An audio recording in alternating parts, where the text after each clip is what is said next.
presents How to Dribble, and here with the skills is your host, Zack Walters. What's up, people? It's your boy Zack, and today I'm going to teach you how to dribble. So, when you think about dribbling, you probably think about crossovers or broken ankles, anything that makes the crowd go hype. But honestly, there's way more to dribbling than what you think. I'm going to teach you the basics how to dribble, the ways not to dribble, and the reasons to dribble well. So we're going to start off with seeing why dribble. We're going to say why dribbling is so important. First, you have to dribble from one side of the court to the other to get the ball across half court, of course. You have 8 seconds to do that, so you have to dribble somewhat fast. And next, you have to be able to dribble well to create plays, to create open opportunities for shooting. Shooting is very important, but you can't shoot without good dribbling. I hope that makes sense. So first, you always have to. First thing to dribbling is ball safety and like ball handling. I guess you can say. You have to make sure you dribble well to create the open play, pass the ball, and you can't pass the ball well without dribbling. To start off with, and that's pretty much why dribbling is important. It leads to so many factors. The next is what you should do to avoid when you're dribbling. First is some people call it walking, some people call it traveling. It's whatever you prefer. But traveling is whenever you take 3 steps without dribbling the ball, and it's turnover. It's a loss on downs, or loss on possession. We're not football. And next is a double dribble. Double dribble is when you dribble the ball twice, however you say it, with taking too many steps. And next, I guess is just dribbling off your feet. It happens a lot, pretty common, and it's kind of embarrassing, honestly. So next, we're gonna go with one of my favorite players all time, Steve Nash. Steve Nash is a guy, honestly, my size. This is his jersey, by the way. Shout out, rep. He is a guy, he's honestly about my size, and he was one of the most successful basketball players in all of NBA history. And you might think, why? It's crazy, because usually people are about 7 feet tall and dunk and all that. Steve Nash could not dunk. And all he can do is shoot well, but the best thing he can do is dribble. And he had 3 simple techniques he always did when he dribbled, and it made him one of the best dribblers of all time, because he, of course, dribbled well. He got open. He passed the ball well, created plays for other people can score, and it goes on and on.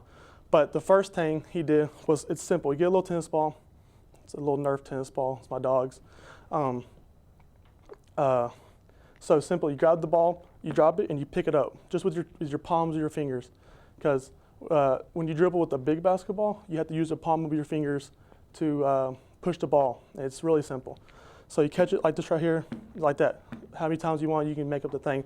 Second thing was you open your palms wide open like this, and then you just kind of catch it like upside down, or how do you say it, and just kind of throw it back and forth. Real simple. Do that multiple times. That gives your wrist the ability to bend and stuff like that. And then the last thing was it was fast one, 5 times cross, catch it with your palm, let her fast, 5 times cross. And he did that probably every single day till he got into college and ended up being one of the best dribblers ever. So after the break, I'm gonna teach you the proper ways how to dribble just by yourself or when opponent is in front of you. And y'all come back, enjoy the commercial. Holy shit. Many people, day to day, travel to unknown places. Now viewing directions has been made easier and safer.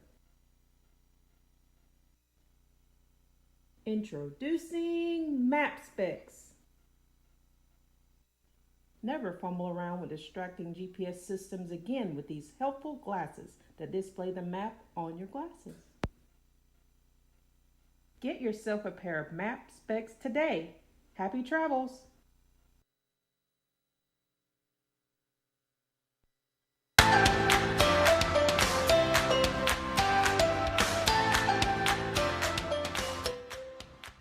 What's up and welcome back. So on this part of the segment, I'm going to show you how to properly dribble the ball in person, of course, and then I'm going to show you the techniques to defend the ball and the reasons why you're defending it. So here I got me a little bouncy ball. It's a lot better to dribble with a smaller ball, and it keeps your hand-eye coordination down, and it allows you to have the feel of the smaller ball while you're using it for a longer distance. But of course, I don't have long distance here to dribble, so I'm using just wrist. It honestly might work better with the higher surface. But first, you're simply just going to get the palms of your fingers right here, these right here, and you're going to just literally just push the ball like this right here down. Simple, really, really simple. And then next, you have to and that's just the beginning. That's like an easy process. The next process you're going to do is make sure when you push down your fingers, you make sure you push them hard, like kind of real, I guess, firm, and catch it, or at least try to catch it. That's the object. I can catch it because it's smaller, but like if you have a bigger basketball, it's a lot easier to catch it if it's smaller. After that is it's back to the Steve Nash drill. Open hands. You can use a smaller basketball. It honestly probably, like I said, will help a lot easier. And but that's just something you can do on your own to make everything a lot better and make your techniques get a lot better.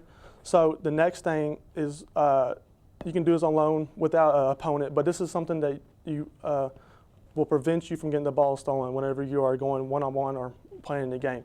It's simple. It's called your guard arm. It's your opposite hand from your hand you're dribbling with. All you have to do, get your palm pushing down the ball, dribble, and guard hand. Super, super simple. Like that, you can do this all day. And if they reach, it's a foul, of course. And that's why they won't reach. Put the guard hand up, and it's ball security. Literally, just keep on doing it next. Like this, it's super simple. And make sure you're doing all the techniques with your one hand, not so good with the left hand.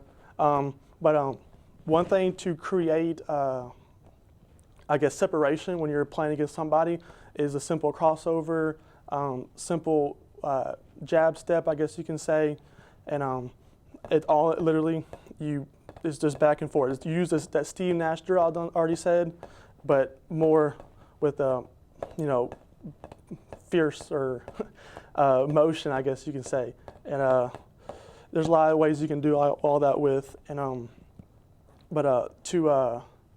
to create space, I guess you can say, you have to make sure when you walk up to an opponent and he's right there in front of you and you're dribbling, make sure with the guard hand up, palms pushing down and stuff like that.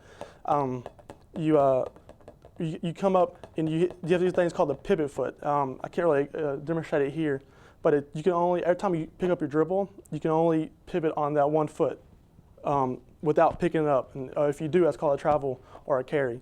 And so when you come out this right here, if you do pick up your dribble, you have to get rid of it, shoot it, however you want to do it.